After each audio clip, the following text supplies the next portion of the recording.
When sexual trauma takes you out of your body and away from your own sense of safety, the path back can feel impossible to find. Today on Mastering Change, Whelan shares her healing journey, how therapy, spiritual exploration, and moments of forgiveness slowly opened space for her to rebuild trust in herself.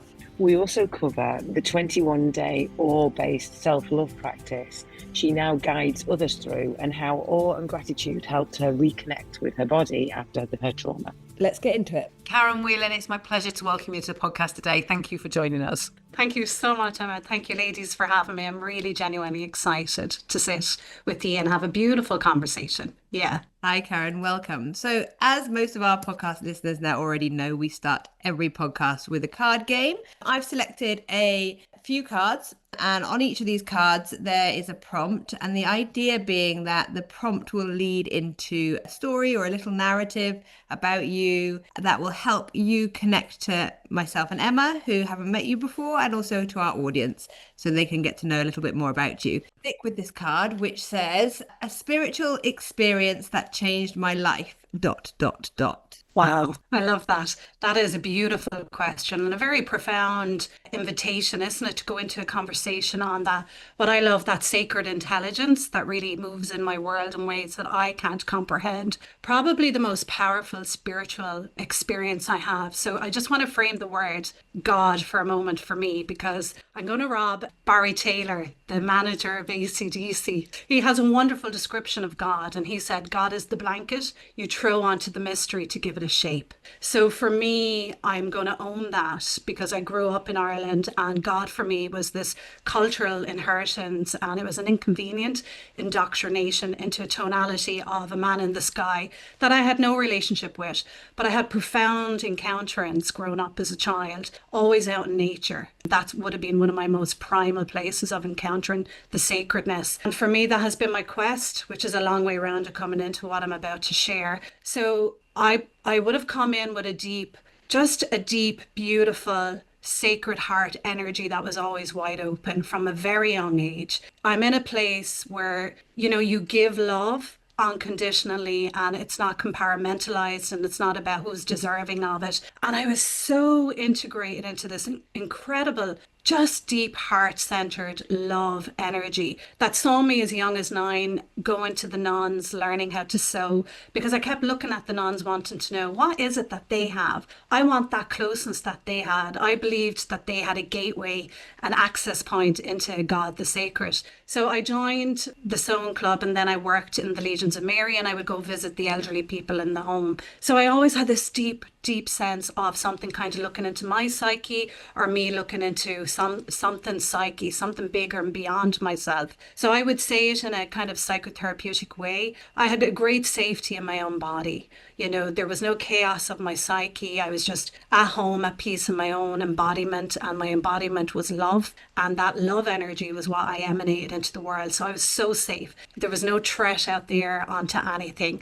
So I gave it so openly. My heart was so wide open. But I became of another age around 10, and I began to become very aware that what was happening to me was not okay. And becoming aware of, which was sexual abuse, and becoming aware of that in your life began to cultivate a new way, a new narrative, a new lens of looking into the world. So there was no safety anymore in my body, which saw me run up into the head and saw me then having a lot of self-hate, reflective anger, not being able to communicate what was happening to me, and knowing what was happening to me was just not okay, but not knowing how to do anything about it. And that shut down in me that sacred heart energy. And it really did edge God out of me. It just pushed that connection far away from me. And what filled up my whole interiority was just self-hate, to the point at 14, I had it so, with such ferociousness. It saw me make an attempt on my life at 14 years of age.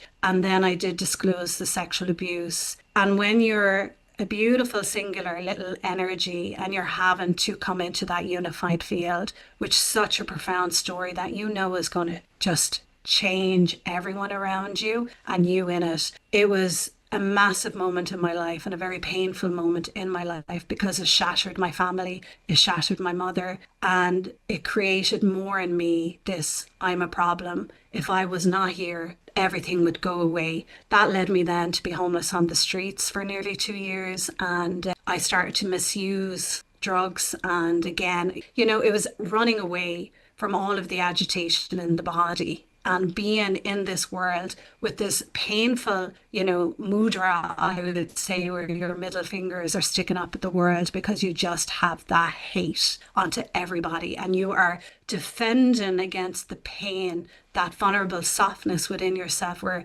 you do not want anyone to access that because you truly believe that you don't matter. Like, I really believed that I did not matter. I really felt so alone in the pain of that story because nobody knew how to handle the story. It was so big. The story is so big and it was too big for everybody else around me. And that led me on the streets. And there was always these incredible encounters, even when I was on the street, even when I was in, we call it the darkest night of my own soul. No matter where I was, there was always something beautiful would always happen. Somebody would just enter into my path, offer me money, give me something out of kindness. So there was always this awareness of, even though it came to strangers, there's something out there and I felt it, and that was my little narrative of it, something out there is always watching over me. And it led me then to always have this knowing, that something deep out there is trying to call into me.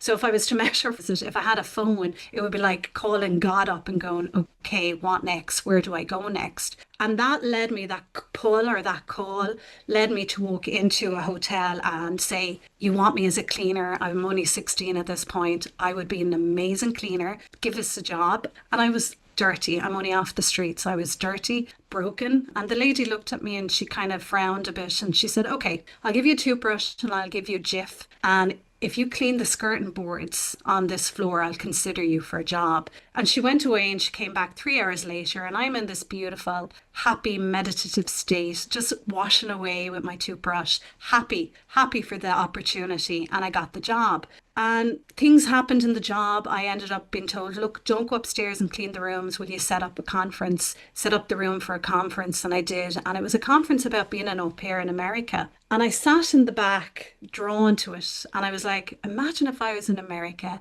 why pick a fence out of Ireland, away from here? This would be amazing. So I signed up, filled in the application and handed it in. And they looked at it and they said, oh, we need you to drive. I was nearly 17 at the time, but I couldn't drive.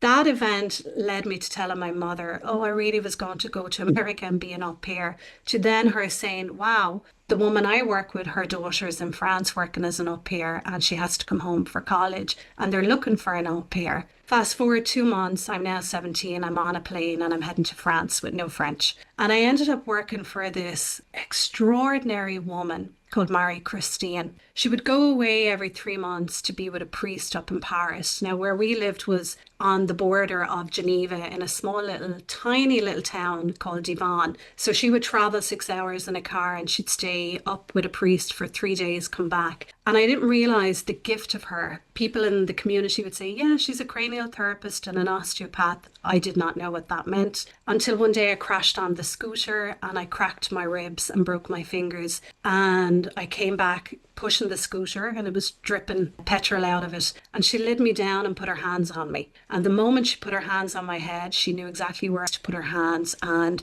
my whole body went weak, but the pain left and my fingers were fine and I could breathe again. The pain in the side of my body was totally just perfect again. I was absolutely perfect. And I was stunned by her, like stunned. And when I stood up, she looked at me and began to cry and just put her hand on my heart and said, Karen, darling, you've a lot of self-hate and a lot of trauma in there. And if you don't work with forgiveness, you will manifest a lot of illness. And I was terrified. It was like somebody saw into the depths of me in ways I thought I had guarded very well, that I had hidden and buried from everybody. Because being in France and being away from all that I've ever known, for me was this moment of freedom whereby I didn't have to be that version of myself. I felt I could be something else. So it stunned me when she could see that part of me very strongly and clearly. And it blew me away, and her ability to have done what she did in that moment blew me away. But it led me to contemplate a lot on her words about manifesting illness in my body if I don't learn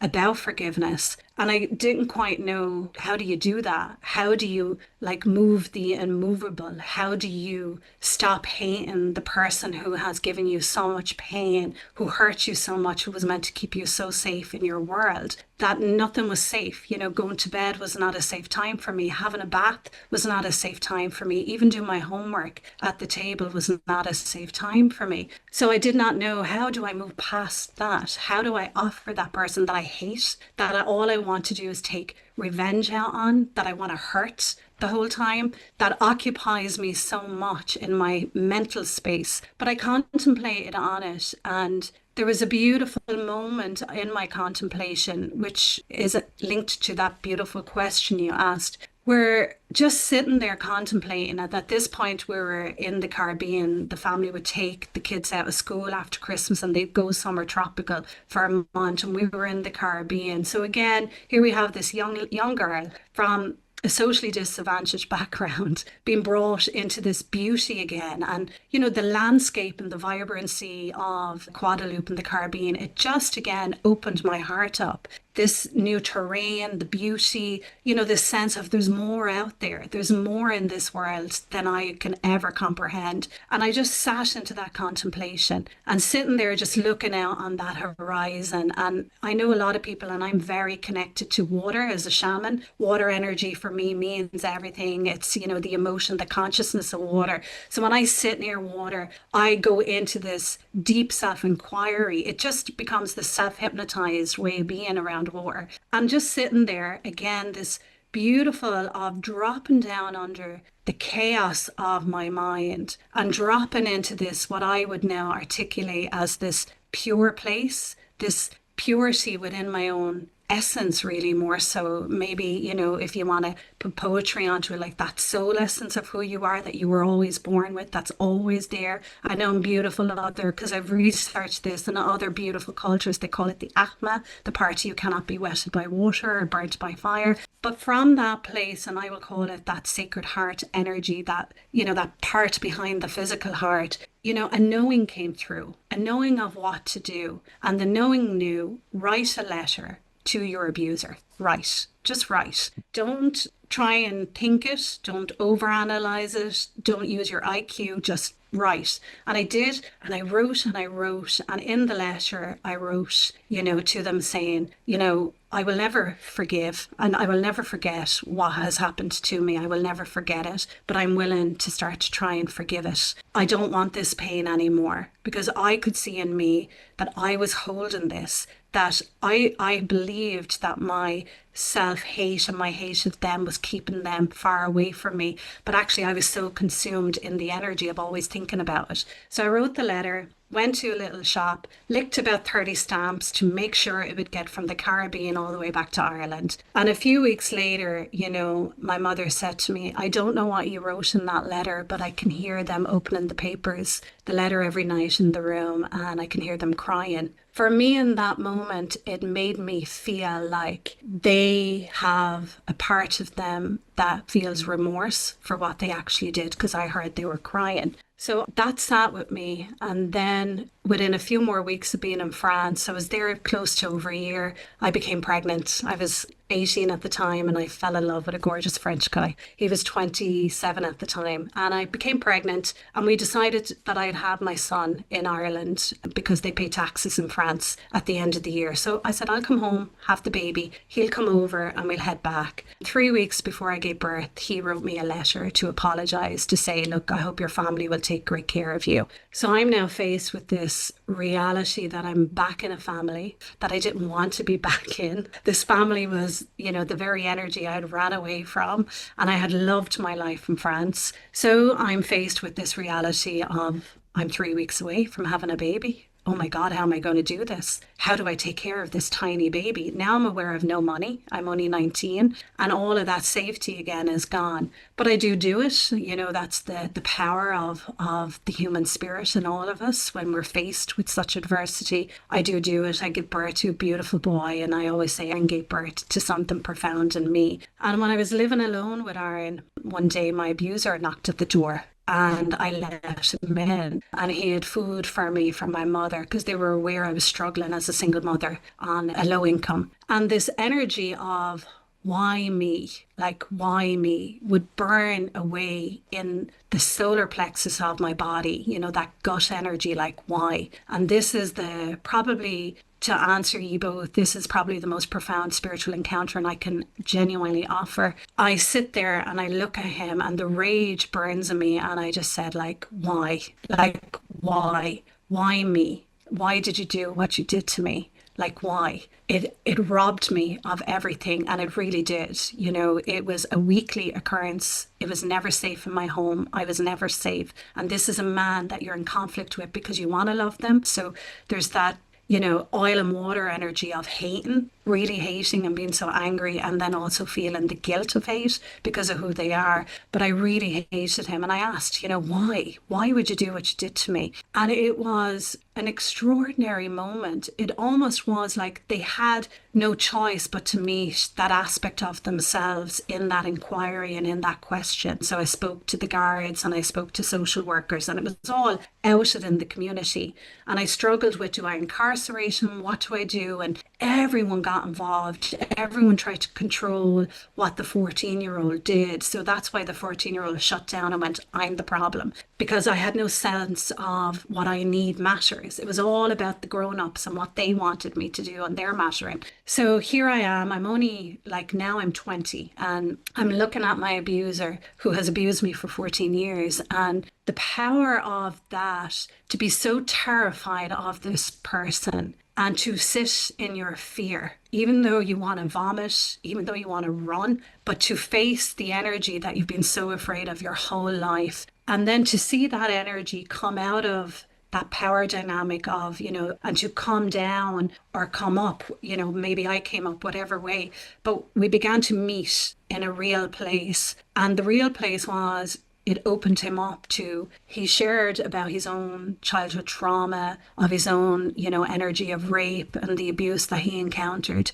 And again, I don't know how to describe it in that moment, other than feeling like this grace energy, this hand of God, this sacred intelligence. It's almost like it moved me out of the way, and it was an honest soul's recognition of another soul. And I'm not saying this as a way, to dismiss the seriousness of a victim and abuser. I'm not, because I know how serious that was. I suffered, I really went through a lot of suffering. But in that moment, I actually was able to see very, very deeply into the embodiment of him, that the pain he's speaking about as he describes what happened to him is actually the pain I know.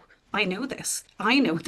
He's describing exactly what I've been going through, which then allowed me to understand that hurt people vibration. But I was like, I actually know what he's speaking about. And because I had a knowing of my own encountering of pain, and now I'm meeting the very energy of his pain, it was like I knew sitting there that the medicine for this is not revenge. It's not punishment. The only medicine in any of this for me actually is to offer my hand across this table, across intergenerational trauma, across the ties that bind, and meet the soul in him, not the man who is the perpetrator and the wrongdoer, but actually meet the soul in this being and say to him what he never got and give it to him, but I'm actually giving it back to me. And I looked at him, and the crying I did, because I kept on hearing the words, forgive them for they know not what they've done.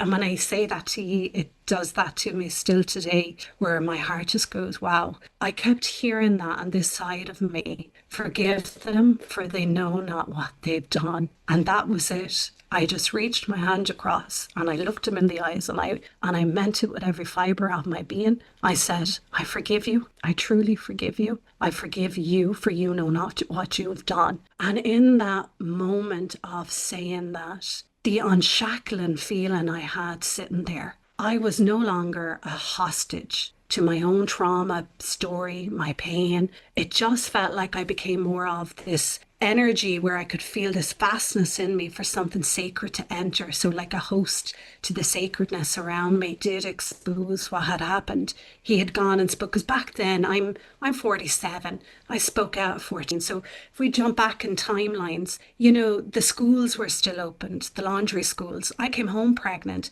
Had I not been accepted, I could have ended up in one of those schools.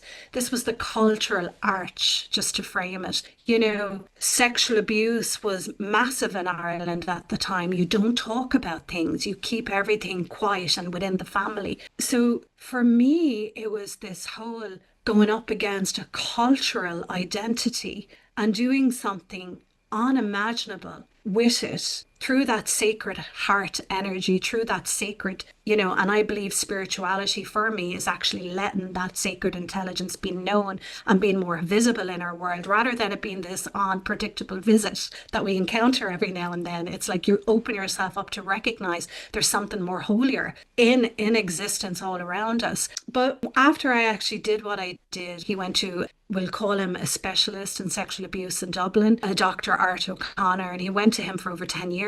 I began my journey of sitting in the chair to find love of Karen again. But even though I did something I would say, you know, is an embodiment of a spiritual encounter, I was alienated in my community because I chose the path of redemption. That pained me greatly because it put me back into that old wound of not being seen and being misunderstood and nobody getting me. And it just made me turn on me again. So it meant there was a lot of long, deep therapy work to do. But I went on that path. I sat in a chair as a client and I sat in that chair. I still sit in that chair, and that chair allowed me to go and reclaim my whole life. It allowed me to train as a psychotherapist, which I do. I'm in it now for 20 years nearly. It allowed me to go and train and live in inquiries and be a tantra teacher and train. I just, you know, graduated 2 years ago, my master's in spirituality, because I've always wanted to find the linguistics to capture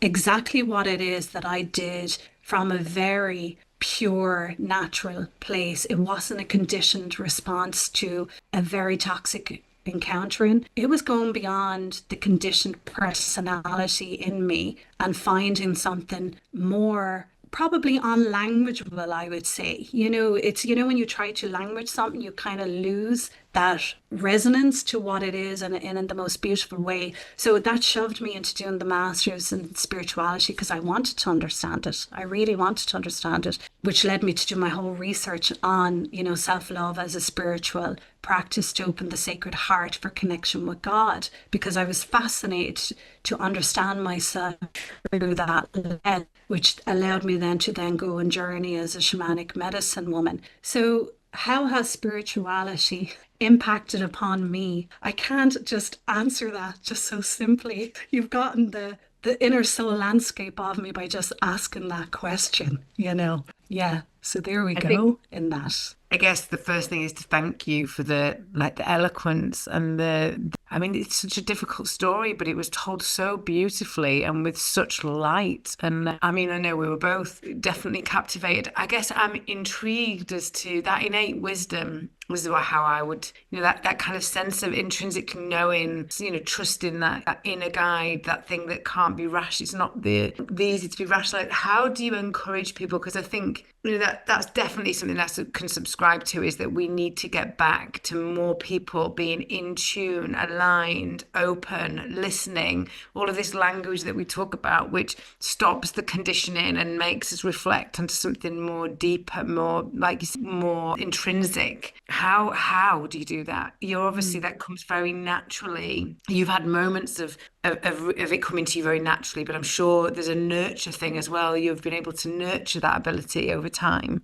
Yeah, I find, you know, when I was doing my research, because that's a really important question, you know, how do we look into the world through a lens? So it's awe and wonder. It's that wonderment energy, you know. And I always remember this sense of knowing, you know, when I was going through a painful awakening as well, you know, it was like, oh my God, I'm beginning to really see through the eyes of innocence in a real beautiful way. And I think I looked in that moment through the eyes of innocence. So when I did my research with my participants, I said to them, look, I'm not going to give you a self-love, just a self-love practice, because self-love, I feel, has been a bit appropriated out there in the world, and that's okay. And that's where people, for me, I look at that as more of a, a pulse check on where people are in relationship to the concept of it. I said, look, you're going to do self-love, but as a spiritual practice through the lens of wonder, awe and wonder. So I want you to look at yourself through that lens of awe and wonder. So see yourself more profoundly than you are conditioned to kind of look at yourself. Because a lot of people, when they look at themselves, we can look at ourselves through a distorted lens. We see all of the things that are not right, all the I am nots rather than the I amness of what we are. So I wanted people to do a beautiful practice for 21 days, and the participants did. And in that practice, not only were they practicing self-acceptance, but they were also doing it through the lens of, and if God was here witnessing you, how would God see you as well in that moment? That for me shifted a lot of people's way of seeing into themselves and their trauma stories, because they always, they always felt that they were so alone in the pain and that there was nobody there to witness them in that pain. And that creates a lot of pain when you feel very alone in that place. You think no one else can know it and no one else is in there with it. But when you begin to look at yourself again and you're inviting, like the empty chair technique in Gestalt, but you're inviting, there's the three of us, but there's also the divine. And the divine, what is the divine doing with us in this moment by shaping the narration of this conversation? And what is it witnessing that's activating in all of us? So to get my participants to be curious about the divine, even in the mundaneness of washing the plate, they said, Karen, it shifted how I began to see myself. I stopped being like a scientist in a lab where I had myself under that, that little microscope, and I'm just only looking at me in the most awful of ways. I began to kind of step back. I had more space from the intensity of it, and I began to consider the possibility of the divine also in these moments with me. And this sense of awe began to open up in people, this energy of awe and wonder. And that takes us poetically, a lot of us, you hear that quote, we all go to the temple, but not many people go into the temple, to pray. So that in a way is people going into the interiority of their own temple, of their own church, and becoming in awe of their own interiority,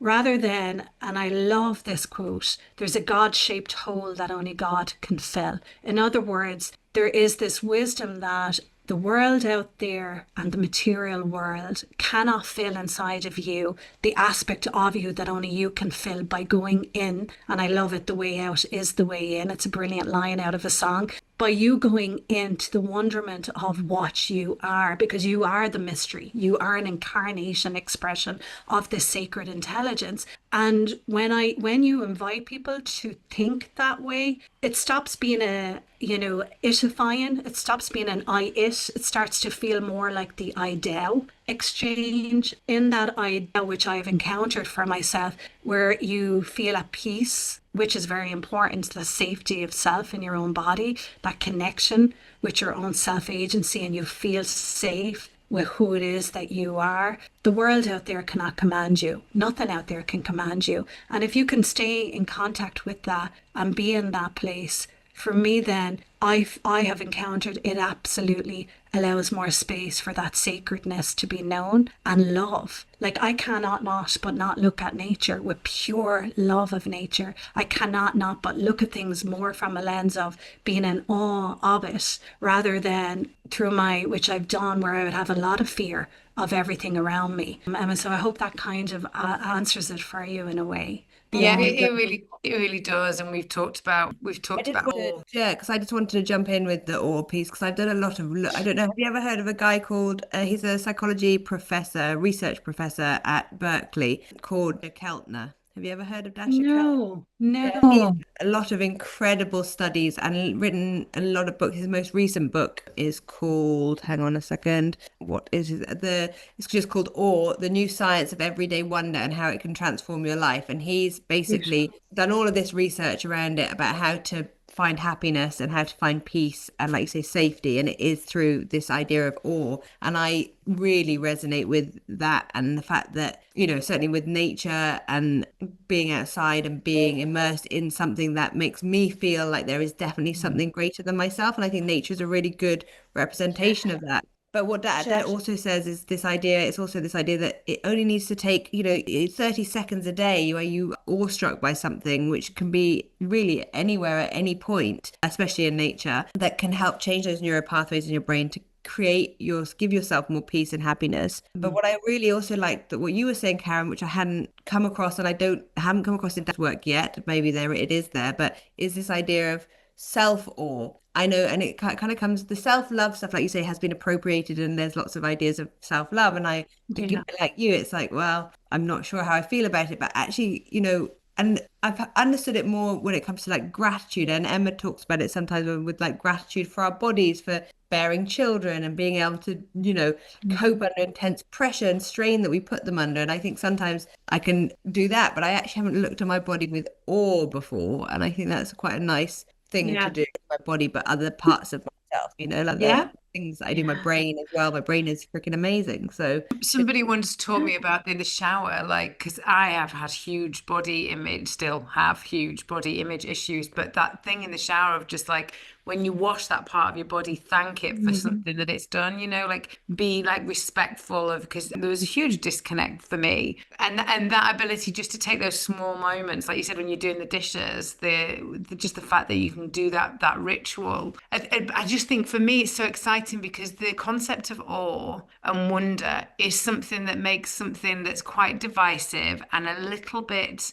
challenging, the concept of spirituality in our world to talk about. But the concept of awe, and I thought about this today, Minter, only this morning, I was stood at the window and we're on the second floor waving goodbye. It was my children often, and my small moments of awe, like looking at them, looking how, you know, who they are, who they're becoming, how they're growing, how they interact. And this kind of like, it's so much bigger than I can rationally describe or consider. It's not new, but it is something, this is a new concept I've put to it, this concept of that's that feeling. Because we were having a conversation last week, and it's in those moments where everything else goes away and this thing comes really so far forward that it becomes almost tangible, that you can feel it. And that's, I think, you know, what you're describing is the ability to exclude all of that negative thought, all of that conditioning, all of that fear, all of that, you know, doubt, and focusing on something truly awesome. Yeah.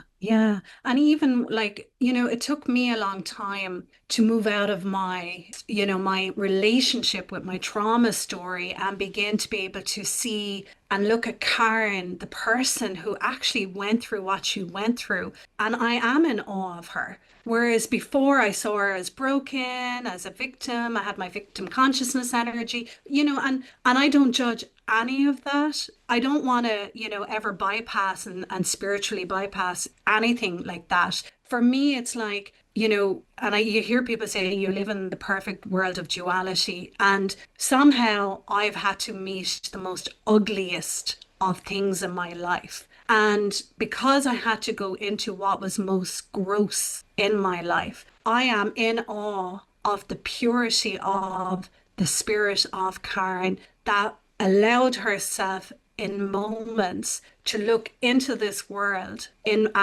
moments where I said came down out of the chaos of my psyche, who came down into, if you want to call it, the God spark energy. You know, I don't even know the proper terminology for it, because I do believe in you, Emma. I do love that saying. Shante had it. He said, you know, when you begin to call a bird, you stop seeing it for the wonderment of what it is. You now just see it as an object energy. So I do kind of move between the realms of in a visceral, embodied way of kind of seeing, not with my physical eyes, but maybe soul eyes, spiritual eyes, psyche eyes, who knows? It depends on what, you know, lens we want to speak through, you know, but I do have moments where I see into things in a way where I'm absolutely so touched, like we all get when we watch something and it deeply touches us. So there's beautiful times, you know, I think the beautiful scene that always comes to me is American Beauty, you know, with the bag, and it's just blowing in the wind, and the music is so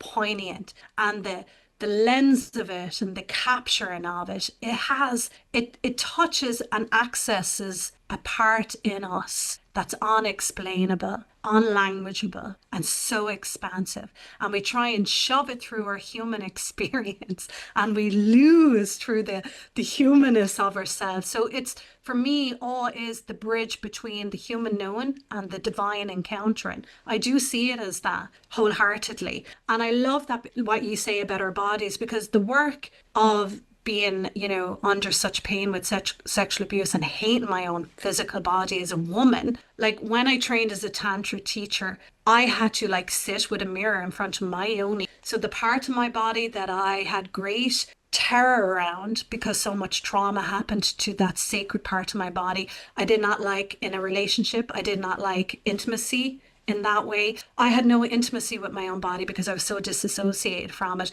So when I came down into my body and I stopped seeing it as this sexual part of my body, but this aspect of my body that had so much wisdom, so much emotional intelligence that would guide me in such profound ways when I connected to it. And in the medicine shamanic woman, so I don't mean medicine, plant medicine, it's only literally about learning about what is our medicine within.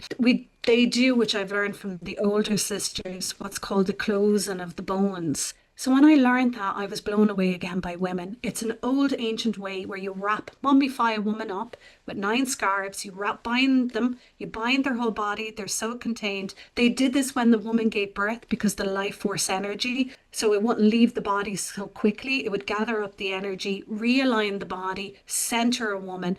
So we do this for men and women when they're going through a rite of passage. So again, when you learn more of what it is we are beyond our human knowing, for me now it's hard not to be in awe and in wonder. And I feel it's vital because I do believe it will transcend the grossness of humanity. And I feel, and maybe I'm wrong in saying this, but I'll say it with trust anyway, I feel if you can transcend the grossness of things, of the worst aspects of humanity, then you will find the proper modalities to heal the grossness in humanity. When we look at the grossness through the lens of grossness, it's very hard to find the healing modality that will really transcend the grossness in what's in front. And I'm only speaking about that from that place of seeing the grossness, really wanting to hurt the grossness, really wanting to hurt myself because of the grossness, and then melting. Like I'm that conditioned, healthy personality that wanted to hate melted. Maybe I melted into the sacred energy, I don't know. But I did not see in that moment the grossness. I saw beyond it, and I saw why this person was broken. And that's not an excuse for what they did, because I went through that pain. I did not excuse, and I'm not exempt. And I'm lucky, and I will say that I am a lucky one, because that person, when I did expose them, they did admit to it, and they have been very honest about what they did. And I was lucky that my abuser did admit and did acknowledge what they did to me. So I just want to hold both as well at the same time, because they're very important, they're very important. Yeah. Well, my new last question has been somewhat answered with great eloquence through the course of this conversation. So I am going to go back to a way of wrapping up. I'm just going to ask an original question, which is, if we zoom right out and look at the big global picture, climate change, geopolitical unrest, fear of nuclear attack, come down to kind of communities, which there's lots of polarization, and then at society level there's fractures, and it's very fractious and very fraught. And then in our families, and in our religions, and in our immediate circles with our friends and our colleagues, and then our relationships to ourselves, it's all very difficult, it's all very challenged, it's all being played out for us in technicolor across every possible channel. If there was a single lever for the change that you think we need to see in the world, a button you could push, a lever you could pull, what would that be? Safety. Everyone, and it's natural, isn't it, to avoid the discomfort of things and to run. And yet Rumi, when you think of how old he was, in his brilliant little story, named it so well. He said people were presented with fire and water, and everyone ran for the water and only one ran for the fire, but it was a game. Those who ran to the water and avoided fire, they ended up in fire. And the person who ran to the fire ended up in water. So the very thing we're running from is the very thing that holds the medicine for our liberation. We have nothing to be afraid of. Yes, the narrative out there and the fragmentation and the fractal energy out there is a split energy. But when you look at it from a place, as I said, which is where you are very anchored in your self-agency and you are feeling safe at home with who you are, then I would love people like that to be the ones to start to make the decisions on this planet. Because when you're in that embodied place of safety with self, as within, as without. And this is not like an I energy, but primarily, we came in, we were brought in for a reason. We are accountable and we are responsible for all that is awakening inside of ourselves. When we don't, we know this so well, it gets projected into the environment and onto other people. And then the punishment and, you did this, you said this, vibration happens, that's okay. But when we turn in the way, and we become curious and we meet all of the parts of ourselves, we begin to feel so able to be in the world with the storms of the world. And we begin to feel like we can hold self and other in that place as well. And that for me is healing and community at its best. Heal within, come home to who we are and recognize you are the mystery. Like the blanket, you are just a blanket being thrown over the mystery to give it a shape, and you are an incredible wonderment. I mean, the fact that us three are here and the very minerals in our bones and bloods is up there in all those planets. We are not separate. I mean, how extraordinary and incredible is that, That's how I would, that's my answer, Emma. That's really beautiful. Karen, it's been an absolute pleasure talking to you. I could continue this conversation ongoing. It's been really insightful and generous. Yeah, thank you. Thank you so much, Karen. Really appreciate it. Thank you. Honestly, thank you. And thank you for allowing me that space to speak as well, because I always say it, no matter how I say it, it is a big enough story. But thank you for holding that sacred space with me as well. I really appreciate it. With pleasure. Yeah, no, you're more than welcome. Thank you, Karen.